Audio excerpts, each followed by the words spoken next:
আসসালামু আলাইকুম। 1 থেকে 100 পর্যন্ত সংখ্যাগুলোর ঘনের যোগফল, অর্থাৎ 1 কিউব, 2 কিউব, 3 কিউব এমন করতে করতে 100 কিউব পর্যন্ত গেলে সংখ্যাগুলোর যোগফল কত হবে সেটা জানতে চাইছে। তো এইভাবে তো আমরা ক্যালকুলেটর বসায় বসায় করব না। তো এই জন্য হচ্ছে কি আমরা একটা ফর্মুলা শিখবো, যে ফর্মুলার মাধ্যমে ইজিলি হচ্ছে কি আমরা করে ফেলতে পারবো।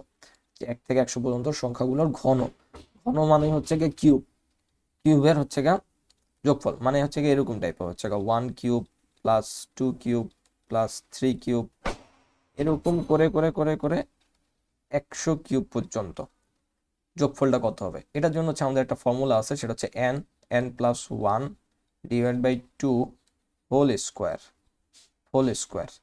তাহলে এখানে n এর ভ্যালুটা কত? এখানে n এর ভ্যালু হচ্ছে 100। যত পর্যন্ত জানতে চাবে ততটা হচ্ছে আমার n এর ভ্যালু। যদি এখানে বলতে 1 থেকে 50 পর্যন্ত সংখ্যাগুলোর ঘন যোগফল কত হবে, তাহলে n এর ভ্যালু হইতো 50। তাহলে সিম্পলি হচ্ছে আমি n এর জায়গায় কত বসায় দিব, n এর জায়গায় বসায় দিব 100, then 100+1 divide by 2 whole square. এটা ক্যালকুলেশন করলে যা আসবে সেটাই। তাহলে 100 into 101 divide by 2 whole square.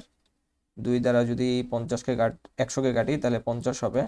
তাহলে 50 ইন্টু 101 হোল স্কোয়ার। এখন এটাকে ক্যালকুলেটারে হচ্ছে আমরা চেপে দেখবো কত হয়। 50 ইন্টু 101 হোল স্কোয়ার। অনেক বেশি হয়, অনেক বেশি হয়। 50 ইন্টু 101 5050 হোল স্কোয়ার। তো এটাকে স্কোয়ার করলে অনেক বেশি ভ্যালু হয়, তো এটা সাধারণত অপশনে থাকবে না। তো এটাই হচ্ছে আমাদের অ্যান্সারটা।